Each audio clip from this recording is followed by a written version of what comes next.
اور کریں کہ ایسا کیوں ہے آج کیوں ذلیل کے کل تک نہ تھی پسند گستاخی فرشتہ ہماری جناب نے۔ اور عام مسلمان کے ذہن میں سوال آتا ہے کہ ہم چاہے کیسے بھی ہیں، برے ہیں، ہمارے اعمال صحیح نہیں ہیں، ہم کلمہ گو تو ہیں، اللہ کو مانتے تو ہیں، محمد کے کلمہ گو تو ہیں، صلی اللہ علیہ وسلم نام لیوا تو ہے، ان کی محبت جو ہے وہ ہمارے سینے میں ہے موجود، قرآن کی تعظیم کرتے ہیں، آخرت کو مانتے ہیں، نمازیں پڑھتے ہیں۔ کروڑوں مسلمان ہیں جو نمازیں پڑھتے ہوں گے، 130 کروڑ میں سے آخر 30 کروڑ تو ہوں گے نماز پڑھنے والے۔ لیکن وہ جو ہیں وہ تو سب کے سب کافر، منکر، نہ اللہ کو مانے، نہ آخرت کو مانے، نہ رسالت کو مانے، نہ قرآن کو مانے۔ پھر کیا وجہ ہے کہ رحمتیں ہیں تیری اغیار کے کاشانوں پر اور برف گرتی ہے تو بیچارے مسلمانوں پر؟ اس موضوع پر الحمدللہ کہ میرے مضامین نوائے وقت میں چھپ چکے ہیں، اور اب چونکہ وہ تکمیل کو پہنچ گیا، سلسلہ کتابی شکل میں بھی آ جائے گا۔ اللہ کا ایک قانون عذاب ہے، ایک قانون کے تحت ہوتا ہے جو کچھ ہوتا ہے، اللہ کا ضابطہ ہے۔ قرآن اس کے لیے لفظ سنت استعمال کرتا ہے، وَلَن تَجِدَ لِسُنَّتِ اللَّهِ تَبْدِيلًا وَلَن تَجِدَ لِسُنَّتِ اللَّهِ تَحْوِيلًا۔ اللہ کی سنت، اللہ کے قواعد و ضوابط میں کوئی تغیر نہیں ہوتا۔ اور وہ سنت کیا ہے؟ کافروں پر عذاب اس دنیا میں صرف اس صورت میں آتا تھا کہ کوئی رسول آئے اور ان میں اتمام حجت کر دے، پھر اگر وہ بحیثیت مجموعی وہ قوم رسول کا انکار کرے تو اس قوم کو ختم کر دیا جاتا تھا۔ جیسے کہ حضرت نوح، حضرت ہود، حضرت صالح، حضرت شعیب، حضرت لوط اور آل فرعون، ان کا تذکرہ قرآن مجید میں سمجھتا ہوں کم سے کم 10 مرتبہ آیا ہے۔ یہ میں بہرحال حساب کر کے تو نہیں کہہ رہا، میرا اندازہ ہے کہ 10 مرتبہ یقیناً ان 6 اقوام کا تذکرہ ہے۔ اور اس کے حوالے سے یہ قانون سمجھ لیجئے، جس قوم کی طرف رسول بھیجا گیا اس قوم نے بحیثیت مجموعی رسول کی دعوت کو رد کر دیا، قوم ہلاک کر دی گئی۔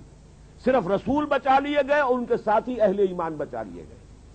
اب ظاہر بات ہے کہ اب تو کوئی رسول آئیں گے نہیں، لہذا اس نوع کا عذاب کسی کافر قوم پر نہیں آئے گا قیامت تک، اس لیے کہ کافروں پر عذاب کے لیے یہی قاعدہ ہے۔ اب جو عذاب آئے گا ان پر جو عذاب ہے وہ آخرت کا عذاب ہے۔ اصل عذاب تو آخرت کا ہی ہے نا، اصل زندگی آخرت کی ابدی زندگی ہے۔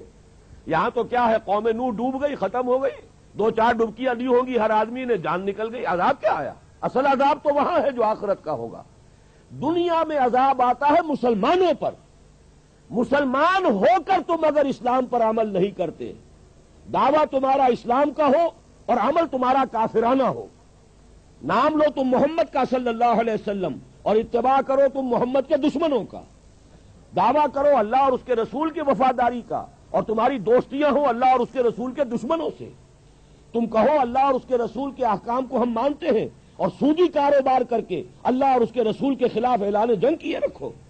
اصل عذاب دنیا میں مسلمانوں پر آتا ہے، جیسے کہ پہلے یہودیوں پر آیا، اس لیے کہ ہم سے پہلے کی مسلمان امت وہی تھی، جب تک حضور صلی اللہ علیہ وسلم کی بعثت نہیں ہوئی وہی امت تھی۔ موسیٰ کے ماننے والے، تورات کے ماننے والے یہودی، یہ امت مسلمہ تھی، لیکن ان پر کیسے کیسے عذاب آئے۔ نبوکدنضر کے ہاتھوں برباد کرایا گیا، کبھی پھر یونانیوں کے ہاتھوں تباہی آئی، کبھی رومیوں کے ہاتھوں تباہی آئی۔ اس صدی میں بھی آپ نے دیکھا، اگر آپ بھولے نہ ہو کہ یہ صدی کے وسط میں ہٹلر کے ہاتھوں 60 لاکھ یہودی قتل ہوا ہے۔ یہ کون ہے؟ اللہ کو بھی مانتے ہیں، حضرت موسیٰ کو بھی مانتے ہیں، تورات کو بھی مانتے ہیں، وہ تو مدعی ہیں اللہ اور اس کے رسول کے ماننے والے، لیکن یہ کہ ان پر جو عذاب آئے وہ آپ کے سامنے ہے۔ اسی طرح کا عذاب ہم پر آ رہا ہے کہ تم نام لیتے ہو ہمارا اور عمل تمہارے خلاف ہے۔ لما تقولون ما لا تفعلون کبر مقتا عند اللہ ان تقولوا ما لا تفعلون، کیوں کہتے ہو جو کرتے نہیں ہو؟ اللہ کے غضب کو اور اللہ کے غیظ کو اور غصے کو بھڑکانے والی ہے یہ بات کہ تم کہو جو کرتے نہیں۔ یہ ہے اصل سبب، اصل مجرم ہم ہیں، ہم دوہرے مجرم ہیں۔ ان کا جرم ایک ہے، انہوں نے انکار کر دیا، چھٹی ہوئی۔ ہم ہیں کہ جو ہر روز کہتے ہیں ایاک نعبد و ایاک نستعین، اور پھر اس دن میں 50 مرتبہ اللہ کا حکم توڑ رہے ہیں۔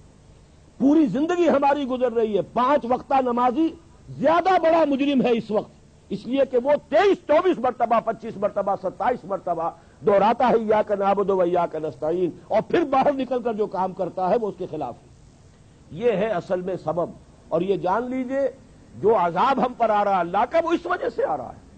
ہمارا کام تو یہ تھا کہ ہم دین کے علمبردار ہیں، دین کا ایک نظام دنیا کے سامنے پیش کریں۔ ابھی بڑا اچھا لفظ استعمال کیا ہے توکل صاحب نے، ماڈل دو نا۔